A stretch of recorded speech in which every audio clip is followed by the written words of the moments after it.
myself MK Singh. You are watching Modern Chemistry class. Today I am going to deal next part of colligative properties, that is osmotic pressure.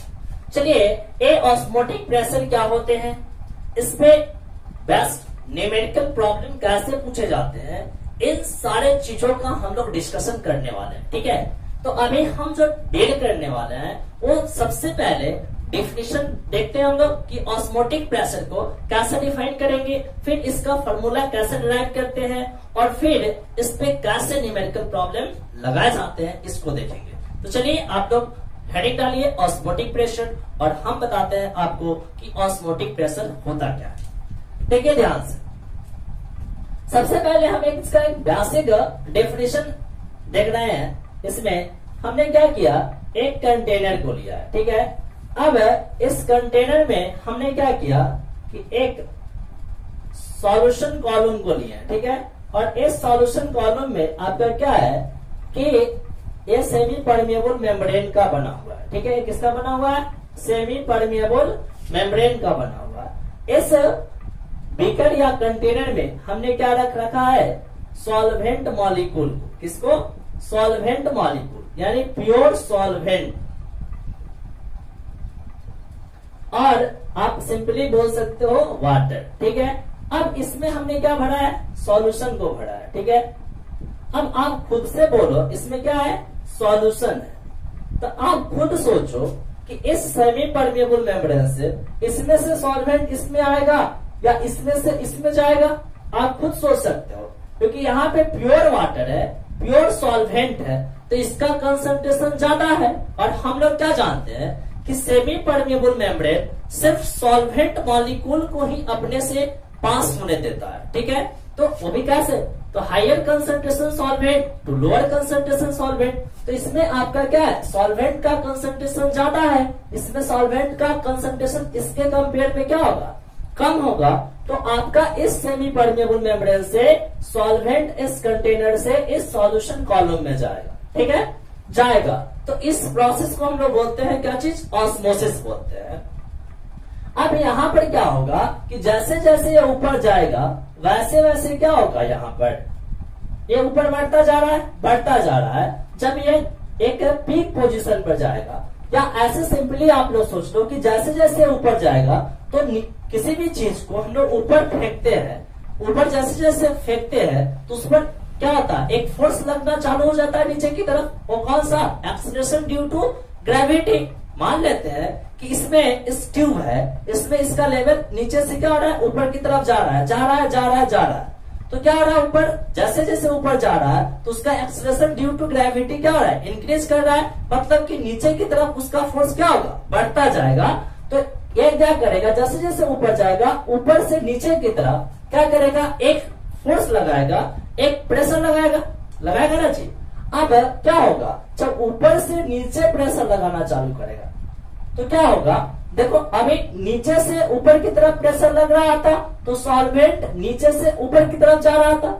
लेकिन अब नीचे से ऊपर की तरफ भी लग रहा है, लेकिन ऊपर से नीचे की तरफ अब लगना चालू कर दिया है.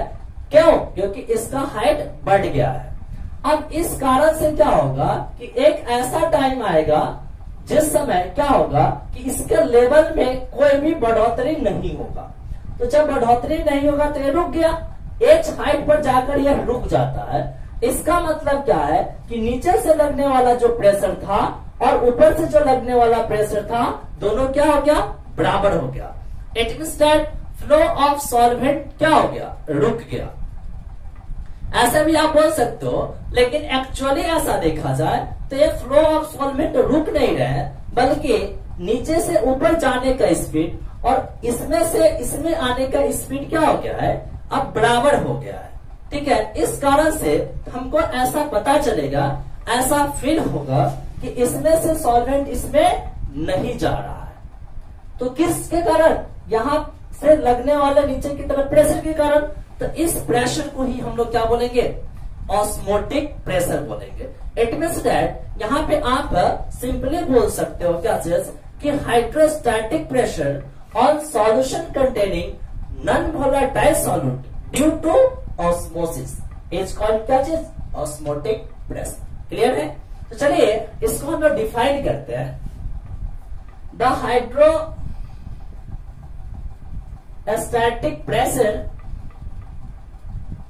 Pressure on solution containing non-volatile solute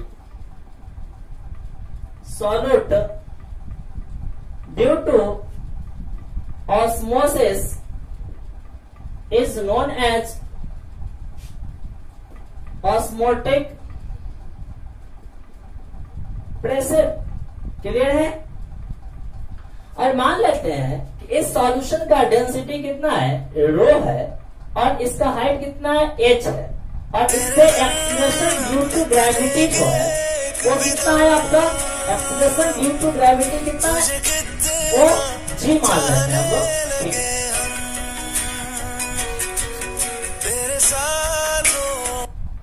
acceleration due to gravity कितना मान लेते हैं, g मान लेते हैं। तो आप यहां से सोचो कि यहाँ पे जो लगने वाला जो प्रेशर होगा वो कितना होता है, आप लोग जानते होइएगा, रो जी एच, और यही रो जी एच होगा वो हमारा क्या होगा, ऑस्मोटिक प्रेशर होगा।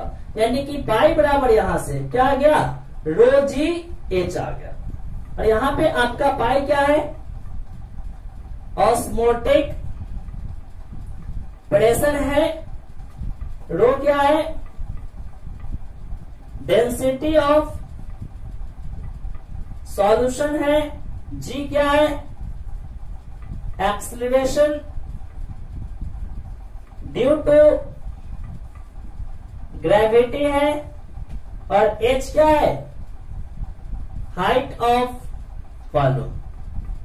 ठीक है, ऐसे भी आप ऑस्मोटिक प्रेशर को डिफाइन कर सकते हो। तो एक बार आप लोग इसको फास्ट कॉपी करो, फिर हम नेक्स्ट डील करते हैं।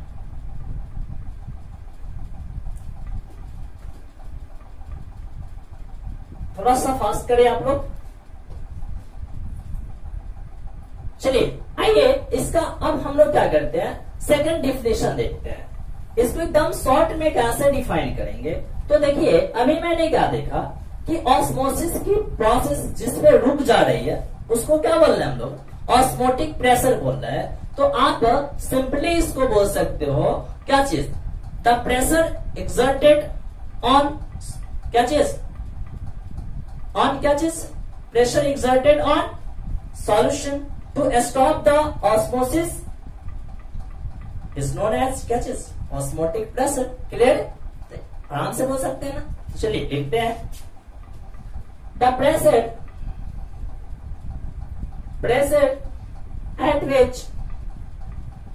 at which osmosis just stop are known as osmotic pressure। और भी आप बोल सकते हो क्या चीज, the pressure which prevent the flow of solvent through semi-permeable membrane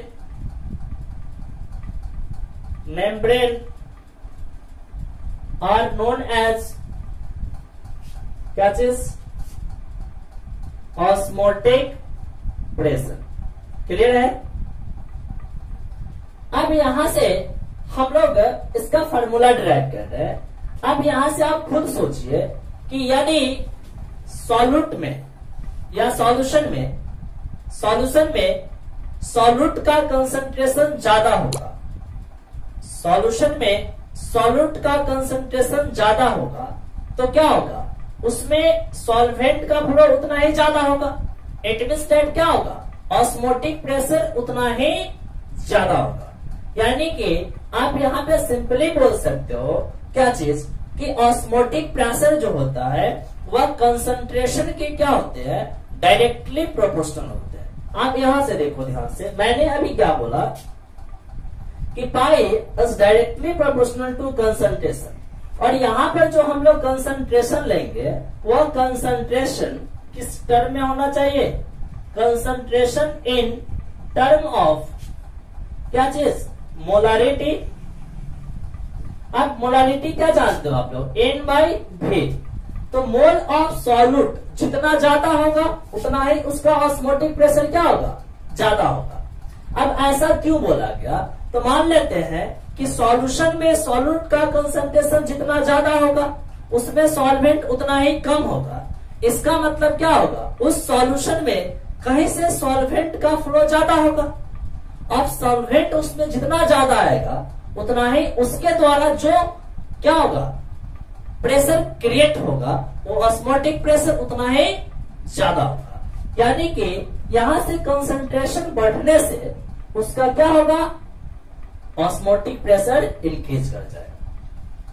और भी आप एक चीज समझ सकते हो, यानी इस कंडीशन में हम क्या करते हैं, टेम्परेचर को बढ़ाते हैं तो मॉलिक्यूल्स का काइनेटिक एनर्जी क्या होगा, इंक्रीज करेगा। और मॉलिक्यूल्स का काइनेटिक एनर्जी इंक्रीज करने से मूवमेंट इंक्रीज करेगा और अधिक से अधिक वाटर मॉलिक्यूल क्या होगा, उसमें जाएगा। यानी कि उतना ही ऑस्मोटिक प्रेशर हमारा क्या होगा, बढ़ जाएगा। यानी कि आप यहां से और भी बोल सकते हो, osmotic pressure is directly proportional to क्या चीज, टेम्परेचर। अब इस दोनों को मिला देते हैं तो pi is directly proportional to क्या चीज लिख सकते हो, Ct लिख सकते हैं। अब यहां से जब हम इस साइन को हटाते हैं तो एक कांस्टेंट जुड़ता है S, तो SCT बोल सकते हैं इसको हम लोग, या इसको हम लोग अरेंज कर ले तो पाई CST बोलेंगे, ठीक है। अब यहाँ पे यह T और S और C क्या है, ठीक है। तो C तो आप जान रहे क्या है, कंसंट्रेशन है, T क्या है, टेम्परेचर है, और यह S क्या है, प्रोपोर्शनलिटी कांस्टेंट है, जिसे हम लोग सॉल्यूशन कांस्टेंट के नाम से जानते हैं। तो चलिए यहाँ पे हम लोग लिख लेते हैं, पाई से तो आप लोग क्या है, परिचित है। पाई क्या है हमारा, ऑस्मोटिक प्रेशर है। यहाँ पे ऑस्मोटिक प्रेशर को पाई से रिप्रेजेंट करते हैं। और C कंसंट्रेशन है, T क्या है, टेम्परेचर है। तो यहाँ पर हम लोग S को डिफाइन कर लेते हैं, वेयर S बराबर क्या चीज, सॉल्यूशन कांस्टेंट। अब यहां से देखिएगा आप, तो क्या आपको पता चलने वाला है, देखिए ध्यान से, इसको थोड़ा सा आप लोग कॉपी करें फास्ट, फिर हम आगे बताते हैं आपको। थोड़ा सा फास्ट करें, देखिए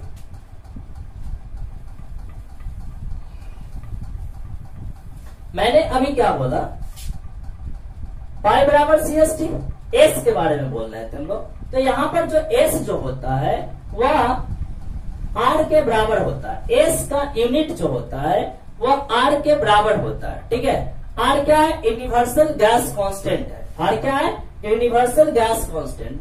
तो S is equal to R, इसका वैल्यू भी बराबर होता है और इसका यूनिट भी बराबर होता है, ठीक है। यानी कि value and unit of S is equal to universal gas constant, यानी कि R के क्या होंगे, बराबर होंगे। और यह कितना हो जाएगा, 0.0821 हो जाएगा। अब इसका यूनिट आपको चेक करना है ना, यहां से चेक कर लो। देखो पाई बराबर क्या है, CST है, और कंसंट्रेशन बराबर हम लोग क्या जानते हैं, मोल बटा वॉल्यूम इंटू ST। क्लियर है, इसमें कोई डाउट? अब देखो ऐसे ना निकालना है, तो S बराबर क्या होगा, पाई इंटू V बटा क्या चीज, NT। अब यहां से आप क्या लिख सकते हो, पाई प्रेशर है तो ATM, वॉल्यूम लीटर, मोल और टेम्परेचर केल्विन। तो यहां से क्या आ जाएगा, ATM लीटर पर मोल पर केल्विन लिख सकते हैं। इसको अरेंज करना है तो अरेंज कर लीजिए, ATM लीटर पर केल्विन पर मोल भी बोल सकते हैं। तो यहां से इसका वैल्यू इतना आप लोग यूज कर लीजिए, ATM लीटर पर मोल या ATM लीटर पर केल्विन पर मोल। तुझे कितना चाहने लगे, ATM लीटर पर केल्विन पर मोल, ऐसा आप लोग यहां से क्या कर सकते हो, कंसीडर कर सकते हो, ठीक है। तो इसको आप लोग कॉपी करो फास्ट, फिर हम आगे बढ़ाते हैं। तो यहां तक हमारा टॉपिक क्या है, कंप्लीट हो चुका हुआ है, इसमें कोई डाउट नहीं होनी चाहिए। अब यहां से हम लोग आगे बढ़ते हैं और इसमें कुछ और बात देखते हैं हम लोग, ठीक है। सबसे पहला यहाँ पर हम लोग इसमें टॉपिक देखने वाले हैं, क्या चीज कि ऑस्मोटिक प्रेशर को हम लोग कॉलिगेटिव प्रॉपर्टीज क्यों कहते हैं। यानी कि क्वेश्चन है आपका, why osmotic pressure are known as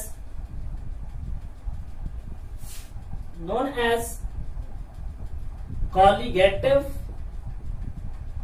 property, ऐसा क्वेश्चन।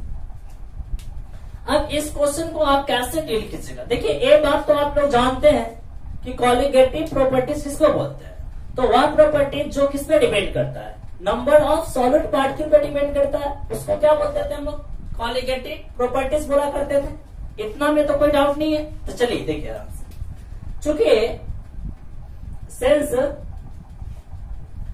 पाई बराबर आप लोग को जस्ट मैंने अभी बताया क्या चीज, CRT या CST मैंने बताया। अब यहाँ पे C को देख लिया जाए तो N/V होता है, ST। अब ये तो मेरा कांस्टेंट है और टेम्परेचर को यदि कांस्टेंट कर दे, ठीक है, तो आपका पाई जो है किस पे डिपेंड कर रहा है, एन पे डिपेंड कर रहा है और भी पे डिपेंड कर रहा है। और हम लोग क्या जानते हैं कि कॉलिगेटिव प्रॉपर्टीज किस पे डिपेंड करना चाहिए, नंबर ऑफ सॉलिड पार्टिकल पे। तो आप यहां से क्या लिख सकते हो, यदि मोल ऑफ सॉलिड यदि इंक्रीज करता है तो पाई भी क्या करेगा, इंक्रीज करेगा।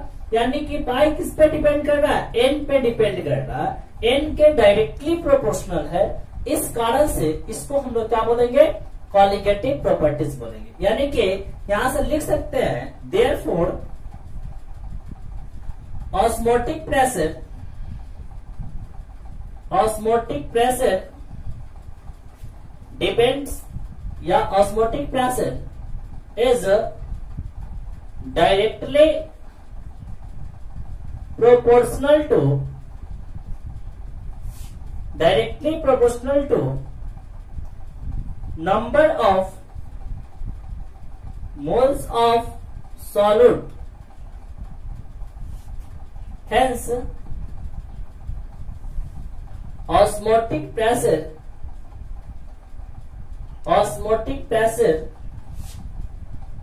are known as colligative properties, ठीक है। तो ऐसे आप इसका आंसर दे सकते हैं यदि आपके एग्जाम में क्वेश्चन इस तरीके से पूछे जाए तो। चलिए इसको फास्ट आप लोग कॉपी करें, फिर हम लोग नेक्स्ट टॉपिक को डील करते हैं। इसके बाद हम लोग इसमें बात करेंगे इसका एप्लीकेशन क्या है, ऑस्मोटिक प्रेशर का एप्लीकेशन। तो सिंपली यदि देखा जाए एप्लीकेशन में इसके एप्लीकेशन ऑफ ओपी यानी कि ऑस्मोटिक प्रेशर, तो आप सिंपली जान जाओ जितने भी कॉलिगेटिव प्रॉपर्टीज है उसका इस्तेमाल किसके लिए किया जाता है, determination of molar mass of solute. Clear है।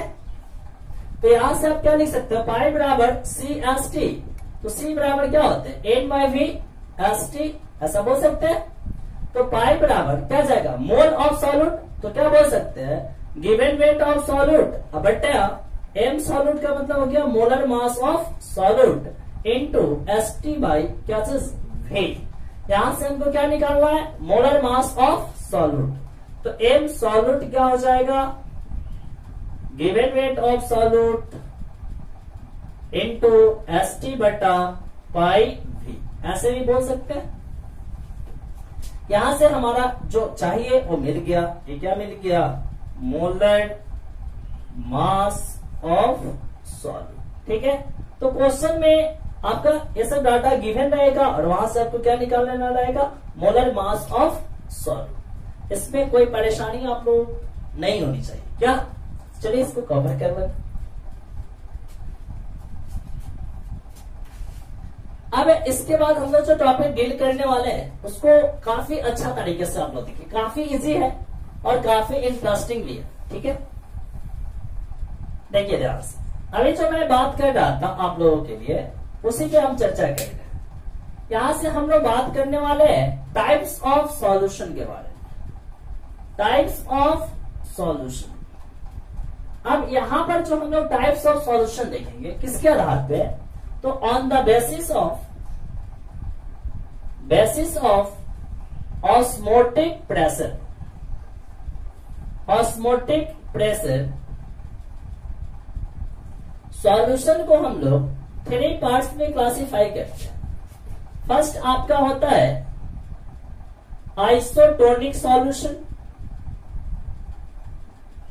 ठीक है, isotonic solution. Second hypertonic solution, और थर्ड आपका हाइपोटोनिक सॉल्यूशन। देखिए ये सब जितने भी सॉल्यूशन है का टाइप में देख रहा हूं, ये सब आपका रिलेटिव है, यानी कि जब भी बात किया जाएगा तो कंपेयर किया जाएगा, यानी कि एक सॉल्यूशन के लिए नहीं बोला जाएगा। जब भी लिया जाएगा तो कम से कम 2 सॉल्यूशन लिया जाएगा, अधिक से अधिक जितना मन है आप ले सकते हो, लेकिन कम से कम कितना लेना पड़ेगा, 2 सॉल्यूशन लेना पड़ेगा। जैसे कि मान लेते हैं कि हमको कोई बोल रहा है तुम अपने घर का बड़ा लड़का हो, इसका मतलब क्या है, उस घर में कोई ना कोई और क्या होगा, हमसे छोटा होगा, यानी कि कंपेयर करके बोला जा रहा है ना। तो यहां पर भी जो भी चीज आएगा, जो भी सॉल्यूशन है उसमें क्या किया जाएगा कि कंपेयर किया जाएगा। तो कितना सॉल्यूशन में, तो कम से कम 2 सॉल्यूशन, अधिक से अधिक जितना सॉल्यूशन में आप कंपेयर कर लो। तो चलिए यहां पर हम सबसे पहला टर्म डिफाइन करते हैं आइसोटोनिक सॉल्यूशन। हेडिंग डालिए आप लोग आइसोटोनिक सॉल्यूशन, ठीक है। आइसोटोनिक सॉल्यूशन किसको बोलते हैं, देखिए हम लोग किसी भी टॉपिक को ज्यादा भास्ट नहीं बना रहे हैं, एकदम उसके टर्म के आधार पे ही हर चीज को डिफाइन करेंगे और फिर उस पर बेस्ट किस तरीके से क्वेश्चन पूछे जाते हैं, किस प्रकार के न्यूमेरिकल प्रॉब्लम लगाए जाते हैं, इसी चीज को देखने वाले। क्लियर? तो चलिए स्टार्ट करते हैं हम लोग उस टॉपिक को। देखिए यहाँ पे जो चीज लिखा हुआ है उसको हम लोग तोड़ कर देखते, तो आइसो है और क्या है, टोनिक है। आइसो प्लस टोनिक से मिलकर बना क्या चीज, आइसोटोनिक। क्लियर? अब यहाँ पर देखिए ये आइसो का मतलब है सेम, और टोनिक का मतलब क्या होता है, प्रेशर, यानी कि सेम प्रेशर। तो भैया सेम प्रेशर का मतलब क्या है कि 2 सॉल्यूशन होना चाहिए कम से कम, 2 सॉल्यूशन, जिस दोनों सॉल्यूशन का ऑस्मोटिक प्रेशर क्या हो, सेम हो। वैसे दोनों सॉल्यूशन को हम लोग क्या बोलेंगे, आइसोटोनिक टू ईच अदर, यानी हमारा हाइट और मेरे भाई का हाइट बराबर है, तो क्या बोलेंगे, दोनों का हाइट सेम है, दोनों का हाइट क्या है, सेम है। उसी तरीके से यदि कोई 2 सॉल्यूशन लेते हैं हम लोग, और यदि एक सॉल्यूशन का जितना ऑस्मोटिक प्रेशर है दूसरे सॉल्यूशन का भी ऑस्मोटिक प्रेशर उतना ही है, यानी कि दोनों सॉल्यूशन का ऑस्मोटिक प्रेशर सेम है, तो उस कंडीशन में उसको क्या बोलेंगे हम लोग, आइसोटोनिक सॉल्यूशन। चलिए ऐसे डिफाइन करते हैं हम लोग, 2 और more solution having same osmotic pressure are known as isotonic solution।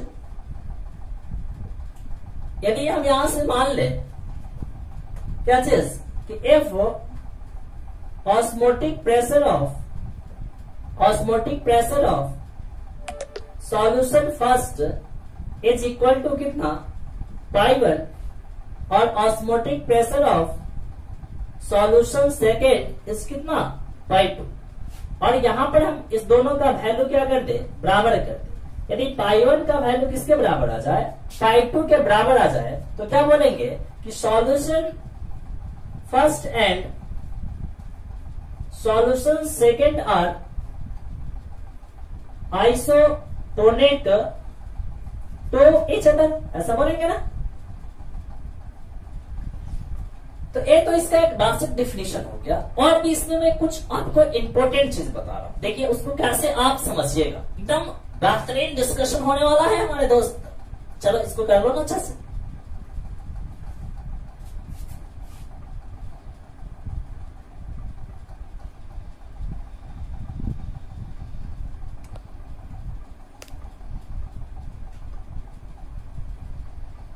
चलिए देखिए,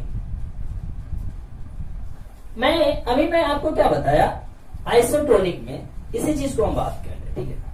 या इस पे हेडिंग भी डाल सकते हैं, कंडीशन फॉर आइसोटोनिक सॉल्यूशन। तो कंडीशन में सबसे पहले क्या हो जाएगा कि पाई 1 बराबर होना चाहिए किसके, पाई 2 के बराबर होना चाहिए। यहीं से हम लोग स्टार्ट करते हैं। Now pi 1 is equal to क्या है, पाई 2 है, तो क्या लिख सकते हैं आप, सी एस टी 1 लिख सकते हैं ना।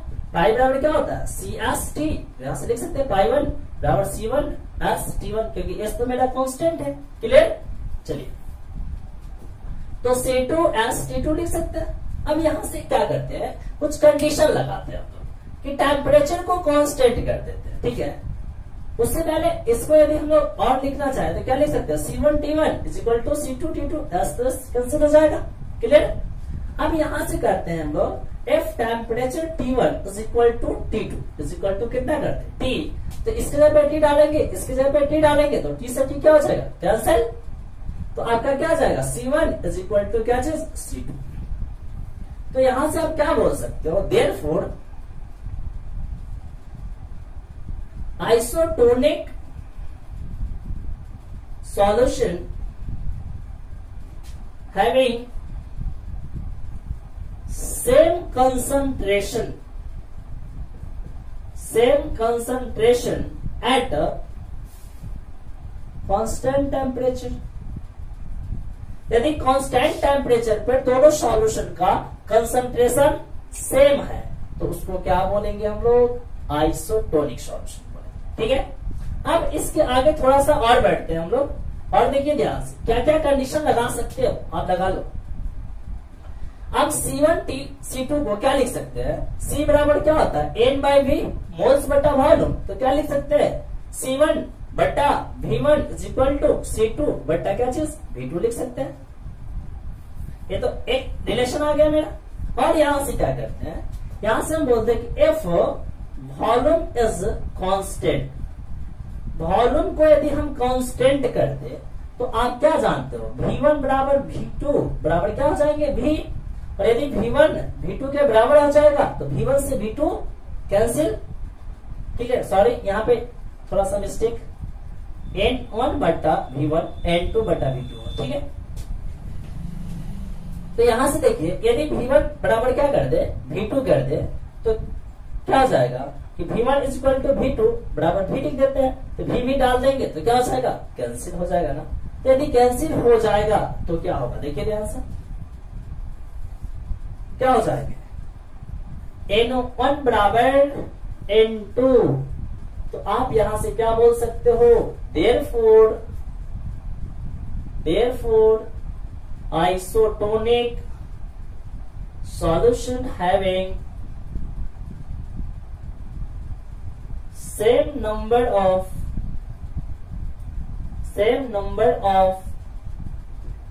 moles of solute at a constant temperature and volume, ठीक है। और यहां से आप क्या चाहो तो एक और रिलेशन लिख सकते हो, क्या चीज, N1 बराबर N2, तो गिवन वेट बटा मोलर मास W1 बटा M1 इज इक्वल टू क्या जाएंगे, W2 बटा क्या चीज, M2। तो ऐसे भी आप यहां से क्या कर सकते हो, इसके रिलेशन से न्यूमेरिकल प्रॉब्लम को डील कर सकते हो, ठीक है। तो चलो एक बार इसको आप लोग कॉपी करो फास्ट।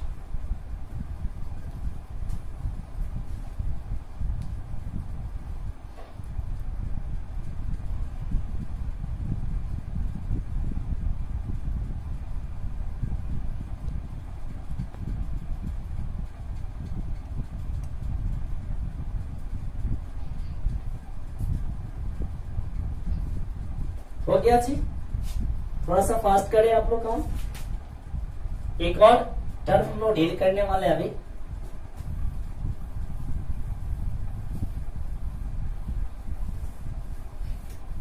अब मेरा एक दो बच गया क्या चीज, hypertonic solution and hypotonic solution. ये दोनों टर्म को हम एक साथ डील करने वाले हैं, हाइपोटोनिक एंड हाइपरटोनिक सॉल्यूशन। कैसे इसको आप डील कीजिएगा, देखिए ध्यान से, काफी इजी है। हाइपो लिखा हुआ है ना यहाँ पे, देख दो, हाइपो का मतलब क्या लिखेगा, लो, और यहाँ पर क्या है, हाइपर है, तो हाइपर का मतलब क्या बोलिएगा, हाई बोलिएगा। और हर साल की भांति इस साल भी टोनिक का मतलब क्या है, प्रेशर। तो देखिए कोई ऐसा दो सॉल्यूशन हो जिस दोनों सॉल्यूशन का यदि ऑस्मोटिक प्रेशर क्या हो, अलग अलग, तो निश्चित रूप से यदि दोनों का अलग अलग है तो उसमें से एक का थोड़ा बहुत ज्यादा होगा, एक का कुछ कम होगा ना, लेकिन डिफरेंट है तो ज्यादा और कम तो होगा ही।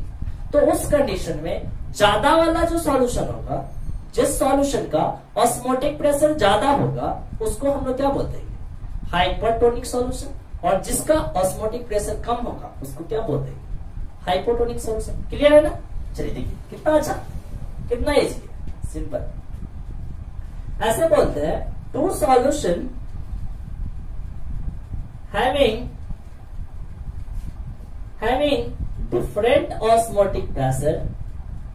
different osmotic pressure, then the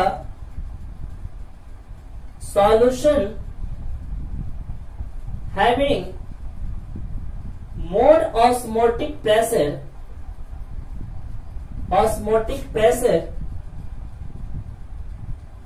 are known as gases, hypertonic solution, and the solution having less or low osmotic pressure are known as hypotonic solution. Clear है? तो इसको आप लोग कॉपी करें, यहाँ पे मैं छोटा सा चीज लिख देता हूं। तो मान लेते हैं कि यदि लिखा हुआ है पाई 1 इज ग्रेटर देन क्या चीज, पाई 2। कोई आपका एक सॉल्यूशन है जिसका ऑस्मोटिक प्रेशर पाई 1 है, और कोई दूसरा सॉल्यूशन है जिसका ऑस्मोटिक प्रेशर कितना है, पाई 2 है। अब उसमें देखा गया वैल्यू में क्या चीज कि पाई 1 जो है ग्रेटर देन है क्या चीज, पाई 2।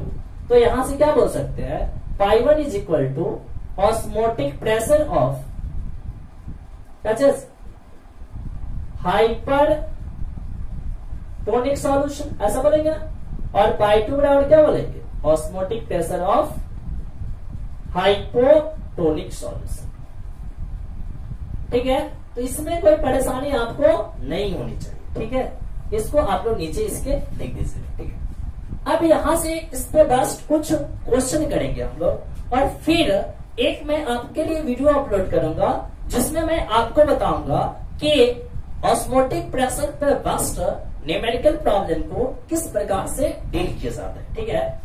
अभी थोड़ा सा इसको आप लोग कवर करें, आपका बोर्ड के लिए काफी है। अब हम लोग थोड़ा सा बात करेंगे, ऐसे एक चीज आप लोग मेंशन करके चलिएगा, बोर्ड लेवल में जो न्यूमेरिकल प्रॉब्लम आएंगे उनके लिए आपका ये जो फॉर्मूला काफी है। अब थोड़ा सा हम लोगों को अपर लेवल के लिए बात करना है, जैसे कि नीट हो गया, मेंस हो गया, ये सभी एग्जाम के लिए कैसे उस पे हम लोग क्वेश्चन को सेट करते हैं, कैसे क्वेश्चन उस पे पूछे जाते हैं और कैसे डील किए जाते हैं, इसकी प्लानिंग करेंगे हम लोग। ठीक है?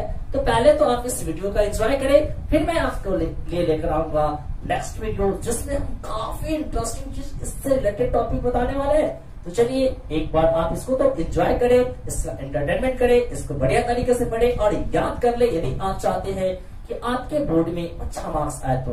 और यदि आज का वीडियो अच्छा लगे तो लाइक, कमेंट और शेयर जरूर कर दे ताकि मैं आपके लिए नेक्स्ट वीडियो ला सकूं। और निश्चित रूप से अपने दोस्तों को हमारे चैनल को शेयर करें और उनको बोले सब्सक्राइब करने के लिए, क्योंकि जैसे ही मैं सब्सक्राइब मेरा 1000 के आसपास जाएगा मैं आपके लिए लेकर आऊंगा यूट्यूब पे लाइव वीडियो, एकदम फंटास्टिक वीडियो, पैसा वसूल कंसेप्ट के साथ। तो चले एक बार एंजॉय करें, फिर मिलते हैं हम लोग नेक्स्ट वीडियो में। Thanks to watching my video.